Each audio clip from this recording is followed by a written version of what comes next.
तो भाई लोग आपने लास्ट शॉट में इतना बड़ा रिस्पांस दिखाया और 50 कमेंट का टारगेट 1 घंटे से भी कम टाइम पे कंप्लीट कर दिया था, तो उसके लिए थैंक यू सो मच। तो फिर मैं भी जैसा मैंने बोला था फाइनली आपके लिए वायरल एक्सप्लेन करना स्टार्ट करूंगा। आपकी डिमांड ही इतनी थी तो मैंने सोचा एक वीडियो तो डालते ही है। अगर फिर आप लोगों का इस वीडियो पे भी रिस्पॉन्स अच्छा रहता है तो अपन आगे सीरीज को भी कंटिन्यू करेंगे। तो गाइस सबसे पहले मैं आपको बता दूं कि इस वीडियो में हम सीजन 1 के बाद के चैप्टर्स कवर करेंगे जो सीजन 1 एनिमेट हो चुका है उसके बाद के। और अगर आपने वायरल का सीजन 1 नहीं देखा है तो मुझे कमेंट सेक्शन में बोल देना कि भाई हमने नहीं देखा है, फिर मैं आपको चैनल का लिंक दे दूंगा जहाँ पे आप सीजन 1 देख सकते हो। और जिन लोगों को देखे हुए बहुत टाइम हो गया है उनके लिए अपन स्टार्टिंग करते हैं एक छोटे से रिकेप के साथ। उसमें हम बात करेंगे कि वर्ल्ड के लास्ट एपिसोड की एंडिंग में क्या हुआ था, ताकि कोई भूल भी गया हो तो उस बारे में कुछ याद आ जाए। तो हमारा हॉबिन फाइट करने जाता है मांगी से, क्योंकि इनको लगता है कि मांगी बुरा इंसान है क्योंकि उसने बूमो के साथ भी कुछ गलत करने की कोशिश की थी, ऐसा हॉबिन और उसके दोस्तों को लगता है। फिर इनकी थोड़ी बहुत फाइट भी होती है। जब हॉबिन मांगी के पास सेकंड टाइम जाता है तभी हॉबिन मांगी के बाल पकड़ लेता है, बट उसके हाथ में मांगी के बाल नहीं आते क्योंकि मांगी गंजा होता है और हॉबिन के हाथ में मांगी की विग होती है। फिर मांगी हॉबिन के साथ बैठ के उसको उसके दुख दास्ता सुनाता है और मांगी के सैड स्टोरी सुन के हॉबिन भी रोने लगता है। तब हॉबिन को रियलाइज होता है कि मांगी गलत इंसान था ही नहीं, बस लोग शुरू से उससे नफरत करते थे क्योंकि वो मोटा और भद्दा दिखता था। मैं यहाँ मांगी की बुराई नहीं कर रहा, मांगी खुद ऐसा हॉबिन को बताता है, तभी मांगी वहां से जाने लगता है। फिर हॉबिन मांगी के पास भागता हुआ आता है। फिर हॉबिन उसे बताता है कि जो भी उसने भी हॉबिन से बात की वो लाइव में सबने सुनी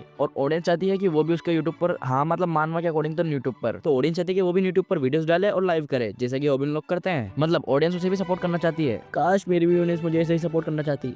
खैर मजाक कर रहा था, आई नो आप लोग भी सपोर्ट करते ही हो, तो इसी बात पे आपका एक प्यारा सा लाइक भी कर दो अगर नहीं किया तो। उसके बाद हम देखते हैं मांजी को जो फिर से इमोशनल हो जाता है और मांजी की खुशी में अपने हीरो लोग भी सब खुश होते हैं। और फिर हमें डायरेक्ट दिखाते हैं हॉबिन के एडिटर गेउल को और वो भी एडिट करते करते इमोशनल हो जाती है। और फिर हमें स्नैपर के थ्रू पता चलता है इनकी लास्ट हुई हुई लाइव से इनके टोटल 2,20,000 सब्सक्राइबर हो चुके होते हैं। मतलब अब ये अंधा पैसा छापेंगे, अंधा ऐसा स्नैपर को लगता है। बट तभी स्नैपर कुछ ऐसा देख लेता है जिससे उसकी सारी खुशी एक पल में गायब। उसके बाद यहाँ से सीन शिफ्ट होता है और हमें वो चीज पता नहीं चलती कि स्नैपर ने क्या देखा था, पर डोंट वरी आगे चल जाएगी। तो हमें हॉबिन को दिखाते हैं जो हंसता खेलता अपनी माँ से हॉस्पिटल मिलने गया है। तभी उसकी मॉम हॉबिन को बताती है मैंने नोटिस किया कुछ दिनों से लोन वालों के मैसेज कॉल्स कुछ नहीं आ रहे, और ऐसा इसलिए क्योंकि हॉबिन ने उसका सारा कर्ज चुका दिया है। और हॉबिन उसकी मॉम को ये बताता भी है मैंने आपको बताया था ना कि मैं एक जॉब करता हूँ, उस जॉब की मदद से मैंने धीरे धीरे पैसे इकट्ठा करके सारा कर्ज चुका दिया, तो आपको टेंशन लेने की कोई जरूरत नहीं है मॉम। पर ये बात उसकी मॉम को पता नहीं है कि वो ऐसा क्या काम करता है जिससे उसके पास इतना सारा पैसा आ रहा है। इसलिए फिर वो हॉबिन से पूछती है तुम कुछ गलत काम तो नहीं करते हो ना। फिर वो आगे बोलती है मैं जल्द ही डिस्चार्ज हो जाऊंगी, तब अपन साथ में काम करेंगे। डिस्चार्ज मतलब हॉस्पिटल से डिस्चार्ज यार, वो उनकी बेटी वाला नहीं। एनीवेज हॉबिन को सुन के बहुत अच्छा लगता है कि उसकी मॉम की सर्जरी अब बहुत जल्दी होने वाली है कि वो ठीक हो जाएंगे और उसके बाद उसकी मॉम और वो साथ में घर जा सकते हैं। और फिर उसकी मॉम बोलती है कि नर्स तुम्हारे बारे में कुछ पूछ रही थी, पहले जाओ उनसे मिल लो। फिर हॉबिन नर्स से पूछता है क्या मॉम की सर्जरी की डेट फिक्स हो गई है, क्या आपको नंबर मिल गया? हाँ बिल्कुल। पर आपने तो बोला था कि बहुत टाइम लगेगा। किस्मत अच्छी थी जो मिल गया। अगर सर्जरी ठीक ठाक होती है तो उन्हें डायलिसिस की जरूरत नहीं पड़ेगी। तो क्या मैं और मॉम घर पे इतने दिनों बाद एक साथ रह सकेंगे? अरे अरे, तुम रो क्यों रहे हो? ये तो गुड न्यूज है। तो कोई दिक्कत तो नहीं है ना? हाँ, सर्जरी में खर्चा थोड़ा ज्यादा होगा।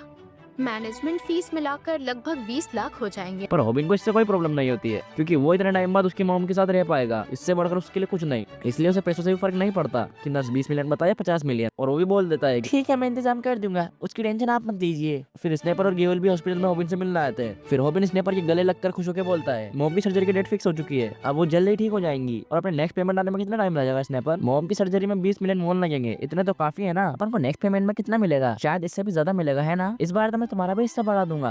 बॉस क्या हुआ तुम्हारे फेस के साथ? हॉबिन अब मेरी बात कान खोल के ध्यान से सुनियो। क्यों क्या हुआ? हमें किसी ने टारगेट किया है, मैं चेक तो कर रहा हूँ कि ये कैसे हुआ। किसने? क्या तुम बात किस बारे में कर रहे हो? ऐसे एक पल में ये नहीं हो सकता, तो घबराइयो मत और शांति से मेरी बात सुन। अब स्नैपर हॉबिन को वही बात बताने वाला है जो उसने सोफे पे लेटे लेटे देखी थी और जिससे उसकी सारी खुशी एक पल में गायब हो गई थी। फिर अब स्नैपर हॉबिन से बात करता हुआ आगे बोलता है अपना चैनल हाउ टू फाइट की सारी वीडियो येलो फ्लैग हो गई है, इसका मतलब अब बनाइए कुछ टाइम तक पैसे नहीं कमा पाएंगे। और बस इतना सुनते ही हॉबिन को सदमा लग जाता है क्योंकि उसके पास अब कोई दूसरा तरीका नहीं होता पैसे कमाने का, और उसे अब जल्द ही 20 मिलियन वॉन भी चाहिए उसकी मॉम के इलाज के लिए। अब यहाँ मैं आपको कुछ चीजें क्लियर कर दूं कि वायरल हिट के एपिसोड्स में हॉबिन के चैनल का नाम होता है वायरल हिट, बट मानव में हॉबिन के चैनल का नाम होता है हाउ टू फाइट। तो अब अपन आगे स्टोरी में मानव के अकॉर्डिंग इनके चैनल को हाउ टू फाइट ही बुलाएंगे। और एक चीज और, एनिमे में स्नैपर का नाम होता है स्नैपर, बट मानव में इसे जिक्स नाम दिया होता है, तो इसके नाम को भी अपन एनिमे में जो है उसी के अकॉर्डिंग स्नैपर ही बुलाएंगे क्योंकि जिक्स से मुझे थोड़ा अजीब भी लगता है और स्नैपर पे स्नैपर नाम सूट भी करता है। और यहाँ पे जो इनकी वीडियोस येलो फ्लैग हुई है तो इसका मतलब होता है कि इन्होंने वीडियो वीडियोस में ऐसी टॉक्सिक चीजें दिखाई होंगी जो यूट्यूब की गाइडलाइंस के अगेंस्ट हैं और मानो में ऐसे येलो फ्लैग बताया है, बट ऐसा रियल में भी होता है यूट्यूब पर और उसे अपन नॉर्मली येलो डॉलर बोलते हैं। वैसे डॉलर भी 3 कलर में हो सकता है, green, yellow and red, but उससे आपका भी कोई लेना देना नहीं है। तो स्टोरी में अब आगे बात करते हैं। हॉबिन फिर गुस्से में स्नैपर से बोलता है, अचानक अपनी वीडियोस येलो फ्लैग क्यों हो गई? अब मॉम के लिए मैं पैसों का इंतजाम कैसे करूंगा? मैंने उन वीडियोस में जान रिस्क इसलिए डाली थी ताकि मैं पैसे कमा सकूं, पर अब मैं कुछ नहीं कर सकता। और हॉबिन बोलता बोलता ही रोने लग जाता है। हाँ भाई तू ऐसे मत रो, मैं भी इसे जानने में लगा हुआ हूँ कि ये सब कैसे हुआ और ये किसने किया।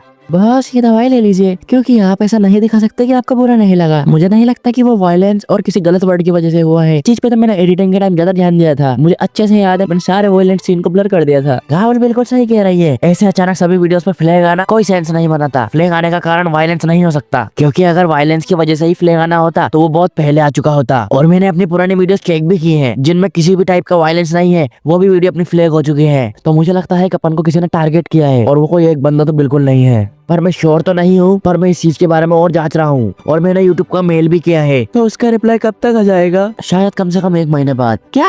स्नैपर की सारी बातें सुन के हॉबिन बिल्कुल टूट चुका होता है, क्योंकि उसकी मॉम की सर्जरी इसी मंथ में होगी और हॉबिन को उसकी मॉम की सर्जरी की डेट आने से पहले 20 मिलियन वॉन कलेक्ट करना है। पर उसके पास यूट्यूब के अलावा कोई दूसरा ऑप्शन भी नहीं है पैसे कमाने का। गेवल भी अब हॉबिन को वही बताती है, मुझे पता है कि तुम्हारी मॉम की सर्जरी की डेट इसी महीने है, बट अपन कुछ कर भी नहीं सकते। अगर अपन ने वीडियो डाली भी तो वो भी येलो फ्लैग ही हो जाएंगी और उससे कुछ मतलब भी नहीं होगा। फिर आगे गेवल बोलती है, मैं भी मेरी तरफ से कुछ हेल्प कर दूंगी पैसे इकट्ठा करने में। बट अब हॉबिन के कुछ पल्ले नहीं पड़ता, क्योंकि बस 1 मंथ के अंदर ही उसकी मॉम की सर्जरी की डेट फिक्स है और उसके पास पैसे कमाने का कोई दूसरा तरीका नहीं है। वो कोई दूसरा काम भी करेगा, जैसे वो पार्ट टाइम जॉब करता था, वो वहाँ वापस 2-3 महीने भी काम करेगा ना, तब भी वो 20 मिलियन वॉन का आधा भी इकट्ठा नहीं कर पाएगा। तो अब हॉबिन यहाँ से निराश होकर रोता हुआ हॉस्पिटल के बाहर भागता हुआ जाता है। मैं उनके रिप्लाई आने जितना इंतजार नहीं कर सकता। मॉम कब से सर्जरी के होने का इंतजार कर रही थी, मुझे नहीं पता कि अब मुझे क्या करना चाहिए। तब मैं क्या करूंगा जब मॉम की सर्जरी डिले हो जाएगी, और वो इसलिए क्योंकि मेरे पास पैसे नहीं होंगे। मुझे किसी भी तरह पैसे बनाना होगा पूरा 20 मिलियन वॉन। फिर हॉस्पिटल से हॉबिन रोता रोता बाहर आ जाता है। फिर उसके बाद हमें डायरेक्ट दिखाते हैं कि हॉबिन होता है रूमी के साथ, क्योंकि पहले रूमी ने हॉबिन को ऑफर दिया था कोलैब करने के लिए, और अब हॉबिन मजबूर होता है कि उसे किसी भी तरीके से 20 मिलियन वॉन कलेक्ट करना है। और हॉबिन और रूमी लग्जरी क्लॉथ शॉप पे आते हैं और वहीं रूमी उसकी लाइव स्ट्रीम स्टार्ट कर देती है। तो चलो शुरू करते हैं। हेलो गाइस, देखो हमारे साथ लाइव पे कौन है। हेलो दोस्तों, आज हम कुछ करने वाले हैं। आज का कंटेंट यही है कि हमें लग्जरी स्टोर में 20 मिलियन वॉन की शॉपिंग करनी है। Let's go shopping.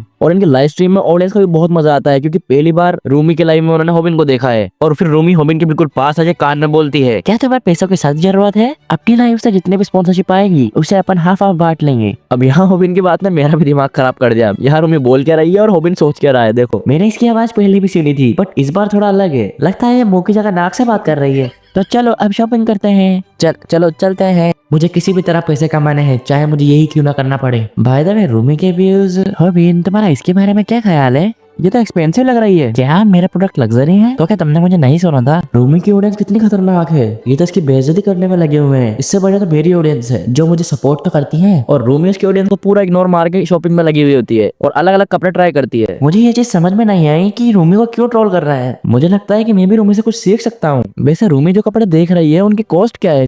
बहुत इसके एक कपड़े की प्राइस तो मेरा 100 कपड़े जितनी है। खैर, मुझे हर कपड़े इतने प्राइस के होते हैं? मुझे मेरा सीना भारी हुआ लग रहा है, बड़े हुआ पैर नहीं हुए। खैर, यहाँ हॉबिन का दिमाग खराब हो चुका होता है, क्योंकि रूमी की एक टाइम की शॉपिंग ही टोटल 20 मिलियन वॉन की होती है, जितने की उसे उसके मॉम के इलाज के लिए चाहिए। फिर रूमी काउंटर पर शॉपिंग के पैसे देने जाती है। वाह, मैंने शॉपिंग कर ली। अच्छा, तो टोटल 20 मिलियन वॉन हुए। लेकिन रूमी, जिस तरीके से तुम 20 मिलियन वॉन उड़ा रही हो वो सच में डिफरेंट है। हाँ तो ठीक है, ये लो। क्या तुम मुझे दे रही हो? नहीं, बस पकड़ के रखो। अच्छा ठीक है, तो चलो अब चलते हैं। लेकिन कहाँ? आज की तो अपनी लाइव स्ट्रीम हो गई ना। तुम किस बारे में बात कर रहे हो? अगर मैं सच बताऊं तो आज तुम मेरे साथ ही रहने वाले हो। और ये बात रूमी स्माइल करते हुए हॉबिन को कहती है, पर हॉबिन को सब्सक्राइबर मना कर रहे होते हैं कि हॉबिन ऐसा पहला इंसान नहीं है, साथ ही पहली बार हो रहा है। वही चीज रूमी के सब्सक्राइबर उसे बताते हैं कि हॉबिन ऐसा 6% है जिसके साथ रूमी ऐसा कर रही है। और दूसरी तरफ स्टेपर का भी दिमाग खराब हो रहा होता है। वो कब से जानना चाह रहा होता है कि उनके चैनल पर फ्लैग क्यों आया। मैन तो इस बात से ज्यादा परेशान होता है कि उनके उस वीडियो पे भी फ्लैग आया जिसपे उन्होंने कोई फाइट भी नहीं की, मतलब कोई वायलेंस वाली चीज भी नहीं की, बट फिर भी उन वीडियोस पे भी फ्लैग आया, और वो भी सारी चीज अचानक हुई थी। और अब स्नैपर को भी सब्र नहीं होता कि 1 महीने तक कौन रुके भाई यूट्यूब वालों की रिप्लाई के लिए,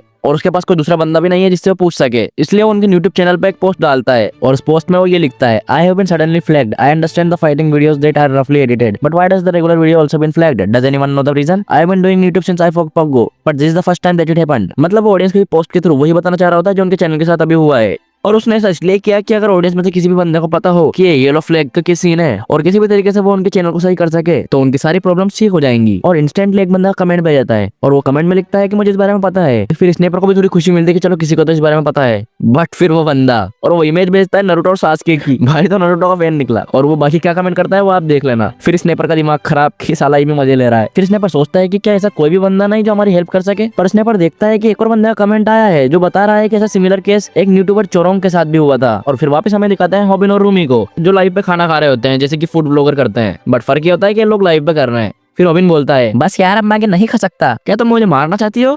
नहीं हॉबिन, तुम्हारे लिए मुश्किल रहा होगा है ना। तो चलो गाइस आज के लाइव यही एंड करते हैं। Bye bye everyone. और रूमी को सारे व्यूअर्स भी बाय बाय करते हैं। रूमी में देखकर सच में चौंक गया, तुम इतना खा सकती हो? क्या हॉबिन तुम क्या बोल रहे हो, मैं तो डेली इतना खाती हूँ। तो फाइनली आज की लाइफ खत्म हो गई। बाय द वे मैंने रूमी का रूम फर्स्ट टाइम देखा। अच्छा तो लड़कियों का रूम इस तरीके का होता है। हॉबिन मैं आज की स्पॉन्सरशिप देख लेती हूँ। हाँ ठीक है देख लो फिर मैं जाऊंगा। वाह तो किसी लड़की का रूम इस तरीके का होता है और इसकी स्मेल, वाह यार। हॉबिन क्या तुम यही हो? इसकी स्मेल कितनी अच्छी है लेकिन साथ में ये मुझे थोड़ा वियर्ड भी लग रहा है। तो ठीक है मैं चलता हूँ। वैसे भी मैं लड़की के रूम में क्या ही कर रहा हूँ। ओ ये क्या कर रही है? भूमि के होते हुए मैं नहीं देख सकता, मुझे यहाँ से जल्दी जाना होगा। रूमी रुक जाओ।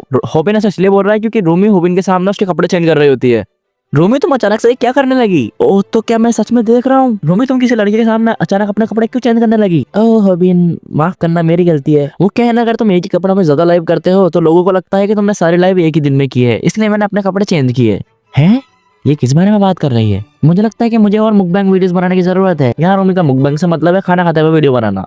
और अब वापस रूमी खाना लेकर बैठ जाती है। क्या अब तुम वापस मुकबैंग शूट करोगी? क्या तुम अभी भी और खा सकती हो? नहीं ऐसा बिल्कुल नहीं है। मैं दूसरे यूट्यूबर्स की तरह फनी और इंटरेस्टिंग वीडियो नहीं बना पाती, तो मुझे अपने चैनल पर ज्यादा वीडियो डालने की जरूरत है। अपने मुकबैंग वीडियो डालने के बाद मुझे इन लग्जरी आइटम्स के अनबॉक्सिंग वीडियो डालना चाहिए और सभी आइटम के अनबॉक्सिंग के बाद मैं और सभी वीडियो अपलोड कर दूंगी। तो क्या तुमने तुम्हारे लिए नहीं खरीदे थे? तुम किस बारे में बात कर रहे हो? भला मैं इन लग्जरी आइटम्स को क्यों पहनूंगी? जितने प्राइस में मैंने इनको खरीदा है उतने में ही मैं किसी भी कबाड़ खाने से 100 कपड़े खरीद लूं। तो अब तुम ही बताओ कि मैं इन्हें क्यों ही पहनूं? जितना मैंने सोचा था ये बाकी लड़कियों से बहुत अलग है। ये है एक अमीर घराने की लड़की, इसके घर में बहुत पैसा है। जब तुम बाहर जाओ तब बाहर की लाइट ऑन कर लेना वरना अंधेरे की वजह से तुम ठोकर के गिर भी सकते हो। जब मैं यहाँ आया था तब मैं यहाँ पे कुछ देख नहीं पाया क्योंकि तभी यहाँ बहुत अंधेरा था। पर ये तो स्कूल में फिर भी अफवाह कि रूमी बहुत अमीर है, ये तो उससे बहुत अलग है। रूमी की भी मेरी जैसी ही जिंदगी चल रही है। क्या तुम ऑडियंस से मेरा ये राज सीक्रेट रख सकते हो कि मैं अमीर नहीं हूँ? क्योंकि सबको लगता है कि मैं एक प्रिंसेस हूँ। फिर हॉबिन रूमी के पास आता है और वही डाइजेशन वाली दवाई जो उसे गेयोल ने दी थी उसी दवाई को रूमी को देता हुआ बोलता है लो पियो इसे। उस बच्चे के साथ कुछ भी हो सकता है जिसे दोपहर का खाना भी ना मिले। अच्छा मैं तो सच में चौंक गई थी, अगर तुम थोड़े और लंबे होते तो मैं तो शर्मा ही जाती। और ये बात रूमी हॉबिन का हाथ खींचते हुए बोलती है और यहाँ हॉबिन का दिमाग खराब के भाई करना क्या चाहती है। फिर रूमी आगे बोलती है तुम्हारा चेहरा तो देखो, तुम शर्मा रहे हो। तुमने कहाँ से सीखा हॉबिन? अब तो तुम धीरे धीरे औरत के दिल पिघलाने लगे। अपना हॉबिन जिस लड़की से बच्ची कह रहा था ना उसी को अब ये औरत बता रही है। इसका उससे क्या मतलब है कि मैं और लंबा होता तो मैंने इस लड़की के साथ कोलैब करने का सोचा भी कैसे? क्या मैं तुम्हारी मुकबैंग वीडियोस के अलावा किसी और चीज में मदद नहीं कर सकता हूँ? ओह तो तुम मेरी मदद करना चाहते हो? अच्छा तो एक चीज है जो तुम कर सकते हो, लो पकड़ो इसे। आज का कंटेंट है कि अरे लेकिन फिर तभी रूमी हॉबिन से अपने बाल स्ट्रेट करवाने लगती है और फिर ये ऐसा एक्ट करती है कि अभी लाइव है। जैसे वो करते हैं ना हेलो गाइस आज हम ये कर रहे हैं आज हम वो कर रहे हैं, ऐसा ही हॉबिन के सामने बड़बड़ाने लगती है। अपना हॉबिन भी कम मुंडा नहीं है। फिर हॉबिन रूमी के अंदर पे देखता हुआ सोचता है मैं आज तक कभी किसी लड़की के इतने पास नहीं आया। हॉबिन अगर मैं सच बताऊं तो तुम मेरे और पास आओ और कुछ करो। भाई इस लड़की ने मुझे गलत प्रूफ कर दिया क्योंकि ये हॉबिन से बड़ी गुंडी है। इसके इरादों का मुझे बिल्कुल नहीं पता, ये कभी भी कुछ भी कर सकती है। जैसे इसने हॉबिन के सामने भी अचानक से कपड़े भी बदल दिए थे। इतना पास काफी नहीं है क्या? इसने सेंट कौन सा लगाया हुआ है और शैम्पू की खुशबू बहुत अच्छी है। वाह यहाँ का एटमॉस्फेयर मुझे अजीब क्यों लग रहा है? हॉबिन और पास आओ ना। भाई मैं बता रहा हूँ ये लड़की बहुत खतरनाक है शर्म के मामले में। वैसे ज्यादा कुछ तो नहीं कर पाती क्योंकि हमारा हॉबिन पहले ही पीछे हट जाता है। ये हॉबिन गुड बॉय। फिर रूमी बोलती है ओह हॉबिन तुम बहुत मजा किया हो, तुम्हें और कुछ फनी चीज नहीं मिली? वैसे बोल तो सही रहा है। तो क्या सभी लड़कों के साथ इसी तरीके से पेश आती है? ऐसा लग रहा है कि कुछ तेज जल रहा है। हॉबिन और हॉबिन रूमी के बाल जला देता है। वैसे इसमें गलती रूमी की थी। फिर भी हमारा हॉबिन सॉरी बोलता है रूमी मुझे माफ कर दो, मैं ऐसा बिल्कुल नहीं करना चाहता था। तो अब मैं क्या करूँ? मेरे आगे के सारे बाल जल गए, तुम बताओ कि अब मैं क्या करूँ? देखो तो लगता है कि सिर्फ थोड़े से ही जले हैं। अब मुझे क्या करना चाहिए? इसके तो आगे के सारे बाल जल गए। ओह तो तुम्हें सच में चिंता है। चलो कोई बात नहीं, क्योंकि ये प्रैंक था। क्या? अब रूमी हॉबिन को बताती है कि जब से रूम में था तब से ये लाइव चालू थी और रूमी जो भी इसके साथ कर रही वो इसके सिर्फ मजे ले रही थी। ये गाइस मैंने मेरे दोस्त के साथ प्रैंक कर दिया। क्या इसने मुझे बुद्धू बना दिया? पर रूमी तुमने लाइव कब चालू की? मैंने वो तभी चालू कर दी थी जब मैंने तुमसे बोला था कि बाहर का बटन ऑन कर लेना। तब तुम्हारा मेरी तरफ ध्यान भी नहीं था तो मैंने सोचा कि लाइव ही स्टार्ट कर देते हैं। तुम्हें क्या लगता है कि मैं मेरे बालों के साथ मजाक करने दूंगी तुम्हें? लड़कियों के बाल उनकी जिंदगी होती है। वैसे हॉबिन क्या तुम किसी चीज को लेकर डिप्रेस्ड हो? शायद वो येलो फ्लैग की वजह से, है ना? हाँ फिलहाल मुझे पैसों की जरूरत है। मेरी सारी वीडियोस पे फ्लैग आ चुका है इसलिए मैं कोई प्रॉफिट नहीं कर सकता। ओह हाँ, तुम्हें तुम्हारी मॉम की सर्जरी की फीस भी तो देनी है। तो फिर तुम इसके बारे में क्या सोचते हो? तुमको पैसा चाहिए और मुझे थोड़ा फन, ये क्या सोच रही है? तो आज से ही शुरू करते हैं। तो मेरे साथ बहुत सारे कोलैब करने वाले हो। फिर स्नाइपर चलता चलता इनके लाइव देख रहा होता है। क्या ये रूमी है? नहीं, मुझे उससे मतलब नहीं होना चाहिए। हॉबिन कुत्ते, मेरा फोन उठा। मैंने वो चीज ढूंढ ली है कि अपने चैनल पे येलो फ्लैग क्यों आया है। और यहाँ स्नाइपर हॉबिन को ढूंढ रहा होता है क्योंकि अब उसे पता चल चुका है कि उनके चैनल पे येलो फ्लैग क्यों आया है। तो गाइस इस वीडियो को यहीं एंड करते हैं। अब आपके कहने पे मैंने वीडियो ला दी, तो अब अगर आप मुझे इस वीडियो पे भी अच्छा रिस्पॉन्स दिखाते हो तो मैं इसका नेक्स्ट पार्ट भी बहुत जल्द ला दूंगा। तो अगर आपको वीडियो अच्छी लगी हो तो लाइक कर देना। चैनल पे नहीं हो और ऐसे ही एनिमे मानवा के एक्सप्लेनेशन और बेस्ट कंटेंट की वीडियो डेली देखना चाहते हो तो चैनल को सब्सक्राइब भी कर ही लेना। और अब क्या बचा, हाँ हाइप, वो भी कर ही देना।